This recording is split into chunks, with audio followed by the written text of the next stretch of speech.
একটু একটু করে অনেকটা সময় পার হয়ে গেল।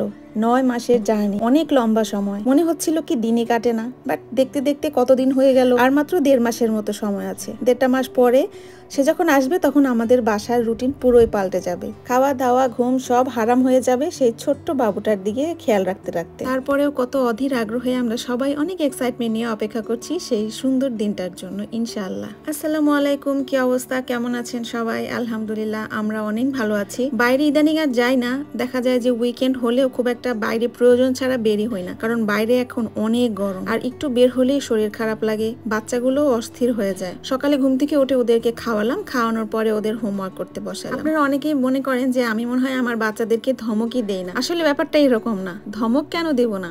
যখন ধমকের কাজ করবে, ধমক খাওয়ার মতো ঘটনা ঘটালে তো আমি অবশ্যই বকাঝকা করি, তবে সেটা সবার সামনে না, পার্সোনালি ডেকে ওকে একা একা বকা। তবে এটা ঠিক ছোট বাবুদেরকে যেভাবে যখন তখন ধমক মারা গেলেও একটু যখন বড় হয়ে যায়, মানে সাফওয়ানের বয়সে আসলে কিন্তু ইচ্ছা মতো ধমকও দেওয়া যায় না, বুঝায় শুনে বলতে হয়, না হলে কিন্তু বাচ্চারা খুবই ইনসাল্টেড ফিল করে।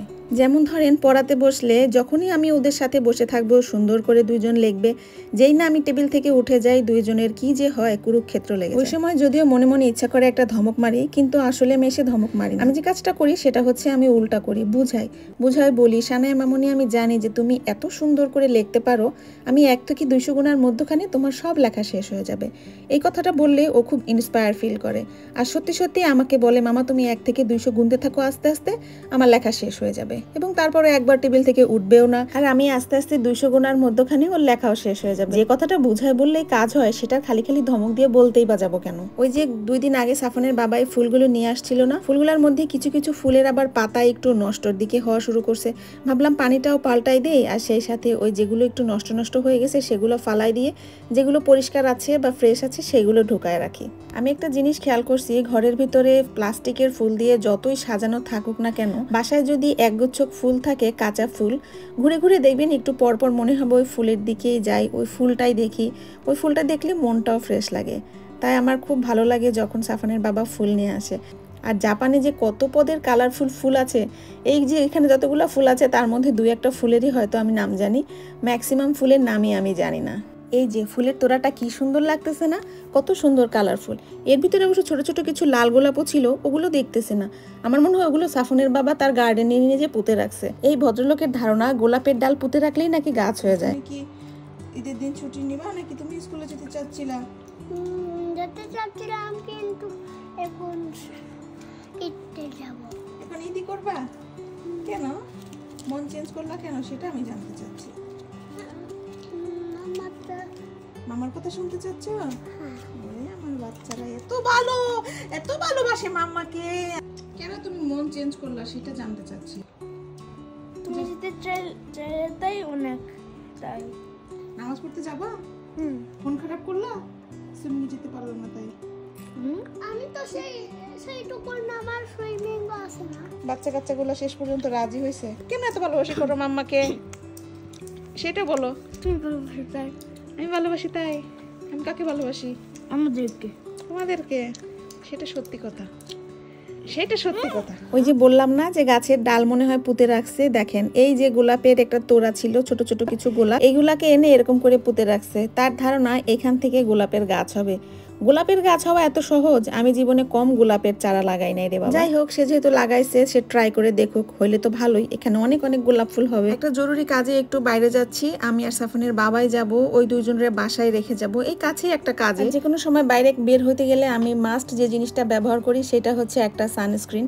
আর যেমন ময়শ্চারাইজার ইম্পর্টেন্ট স্কিনের জন্য, সানস্ক্রিনটা খুবই ইম্পর্টেন্ট, নাহলে কিন্তু এই যে সানবার্ন থেকে মানুষের স্কিনের যত প্রবলেম সব কিন্তু এখান থেকে শুরু হয়। আর এটা হচ্ছে একটা লিপ স্ক্রাব, সেই দৃশ্য বর্ষা 12 মাসে আমার ঠোঁট ফাটে, এই কারণে আমার জন্য এই জিনিসটা হচ্ছে একটা মাস্ট। আর এখন বাংলাদেশে যেই গরম পড়ছে, আপনারা কেউ 1 বোতল পানি আর সাথে একটা ছাতা ছাড়া বের হবে না, কারণ এই গরমে পানি ছাড়া আর ছাতা ছাড়া বের হইলে যে কোনো সময় হিট স্ট্রোক হয়ে যাইতে পারে, কেউ রিস্ক নেন না। যাই হোক, আমরা যে কাজটা আসছি সেখানে আসার পরে ভিতরে কিন্তু সেন্ট্রাল এসি চলতেছে, কিন্তু আমার মনে হচ্ছে এখানে এমন গরম কিসের জন্য বাইরে বের হইলাম। যাই হোক, খুব অল্প সময়ের মধ্যে কাজ শেষ হয়ে গেছে। আমি আসছিলাম আজকে একসাথে একটা কাজে, আইসা একটা জিনিস আমার বউ জিজ্ঞেস করতেছিল যে প্রেগনেন্ট হলে কি ওই যে ডিসেবিলিটি বা ওই জায়গায় যে পার্কিং আছে ওটা অ্যাক্সেস করতে পারবো কিনা, প্রায়োরিটি পার্কিং। তো এখানে জানলাম যে করা যাবে, আমি ভুলে গেছিলাম অ্যাকচুয়ালি। এরকম একটা মার্ক ওই পার্কিং করার পরে এরকম একটা মার্ক ওই গাড়িতে সামনে রাখতে হবে, সেটা আমাদেরকে আর কি দিয়ে দিছে। কোনো মার্ক রাখা লাগবে, উইদাউট সাইন কোনো কিছু রাখা যাবে না, নাহলে পুলিশে ধরবে। যাওয়ার আগে ওদেরকে দুপুরে খাওয়াই গেছিলাম, আর আমার আধা ঘন্টার মতোই সময় লাগছে, খুব বেশি সময় লাগে না। আর বিকালে ওদেরকে বানাই দিচ্ছিলাম হচ্ছে পিজা। ওরা আবার এই ব্রেড পিজাটা খুব পছন্দ করে, জাস্ট একটু সস থাকে তার মধ্যে, সসেজ আর একটু চিজ খায়, মাঝে মাঝে সানাইকে একটু কর্ন দিয়ে দেয় এর ভিতরে, তারপরে ওভেনে জাস্ট 1 মিনিটের মতো রাখলেই কিন্তু এটা হয়ে যায় পিজা। বাট নিচেরটা একটু ভিজা ভিজা থাকে ওভেনে দিলে, তখন আমি যেটা করি ফ্রাই প্যানের ভিতরে দিয়ে জাস্ট নিচটা একটুখানি ড্রাই করে নেই, তাহলে হচ্ছে যে একদম নিচটা একটু ক্রাঞ্চি ক্রাঞ্চি হয়। আমার বাচ্চা দুইটা এটা খুব পছন্দ করে খায়। আর আমাদের জন্য একটু আম ডাল রান্না করতেছিলাম, গরমের মধ্যে কিন্তু আম ডাল খেতে খুবই ভালো লাগে। আর এর মধ্যে আরেকটু টক বাড়ানোর জন্য আমি আবার একটু জলপাই দিছি, আমটা অত বেশি টক লাগতেছিল না, এই জন্য যাতে একটু টক হয় ভালো মতো। আর এখানে ব্রকলি সিদ্ধ করে নিছি, আলু সিদ্ধ করছি, ডিম সিদ্ধ করছি, বেগুন সিদ্ধ করব। সাবনের বাবা 2 দিন আগে বলতেছিল তার খুব ভর্তা খেতে ইচ্ছা করতে। আসলে অনেক সময় খেতে খেতে দেখা যায় যে মাছ মাংস কিছু খেতে ভালো লাগে না, একটু ভর্তা ভাত খেতেই ভালো লাগে। আর করাও হয় না, কারণ ভর্তা করতে কিন্তু একটু ঝামেলাও বেশি, সময় বেশি লাগে। কতগুলো ভর্তা বানাইছি, আর অপর দিকে দেখেন কতগুলো বক্স ভরা মজার মজার খাবার নিয়ে আসছে আমার এক ভাবি। মাসকালাইয়ের ডাল, তার নিজের গাছের পুঁই শাক দিয়ে চিংড়ি, তারপরে হচ্ছে শুটকি, মিক্সড ভেজিটেবল, চিকেন, মজার মজার সব আইটেম রান্না করে নিয়ে আসছে। ভাবি যদি রান্না করে নিয়ে আসবে আমি জানতাম আমি আজকে রান্না বান্না করতাম না। খুবই ভালো হয়েছে, এখন আস্তে আস্তে বসে বসে এই মজার খাবারগুলো 2 দিন ধরে ধরে খাবো। যাই হোক, ভাবির বক্সগুলো খালি করে দিলাম, কারণ বক্স কিন্তু আসলে খুবই ইম্পর্টেন্ট একটা জিনিস, খুবই কাজে লাগে। আমার আম্মাকে দেখতাম কেউ কিছু বক্সে দিলে বক্স কখনো খালি দিত না, কিছু একটা রান্না করে ফেরত দিত। এখন রান্না করে দেয়া আমার পক্ষে যেহেতু সম্ভব হচ্ছে না, আমি চিন্তা করলাম কি আছে সেগুলোই দিই। আমাদের গাছের ধনেপাতা আর আমার বাংলাদেশ থেকে আনা কিছু কাচকি মাছের শুটকি ছিল, তারপর এটা ছিল চাল কুমড়ার বড়ি। ভাবিকে জিজ্ঞেস করছিলাম খায় কিনা, উনি বলছিল ওনারাও খায়। চাল কুমড়ার বড়িটা দিলাম, তারপরে হচ্ছে লইটা শুটকি ছিল কিছু বাংলাদেশ থেকে আনা। এই জিনিসগুলো না আসলে আমাদের বাঙালিদের খুবই প্রিয়, স্পেশালি মেয়েদের আর কি। ছেলেরা খায় না তেমন একটা, বাট আমরা মেয়েরা এইসব জিনিস পেলে কিন্তু খুব মজা করে খাই, তাই না? যাই হোক, আপাতত ভাবির বক্সের ভিতরে এই জিনিসগুলাই দিলাম, কষ্ট করে ভাবিকে রান্না করে খেতে হবে।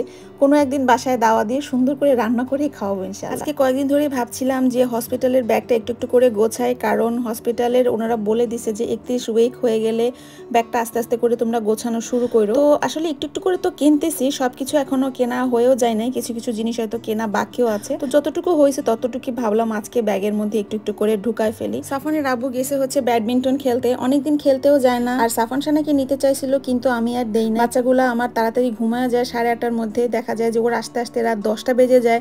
না হয় ওদের ঠিক মতো খাওয়া, না হয় একটু লেখাপড়া করা, আরো এক্সস্টেড হয়ে থাকে। এই কারণে ভাবলাম যে থাক, বাসায় থাক, আমার সাথে হেল্প করুক। দুজনকে বসাইছি, দুইজন তো আমাকে খুবই হেল্প করতে ইন্টারেস্টেড। আমি আর কি গোছাবো, তারাই হচ্ছে সবকিছু করবে মাশাআল্লাহ। আর দিন যত যাচ্ছে তত মনের মধ্যে টেনশন বাড়তেছে, মনে হচ্ছে যে আল্লাহ কি হবে না হবে, সবকিছু ঠিকঠাক মতো ম্যানেজ করতে পারবো তো, সবকিছু করতে পারবো তো। যাই হোক, সবাই দোয়া করবেন। আর এই তো এখন একটু ব্যাগটা গোছায় ফেলি, ইনশাল্লাহ একসময় শেয়ার করব সবকিছু গোছায় ফেলানোর পরে যে হসপিটালের ব্যাগে কি কি নিতে হয় না হয়। আজকের ব্লগটা এই পর্যন্ত, সবাই ভালো থাকবেন, অন্য কোনো ব্লগ নিয়ে দেখা হবে। আজকের মতো আল্লাহ হাফেজ।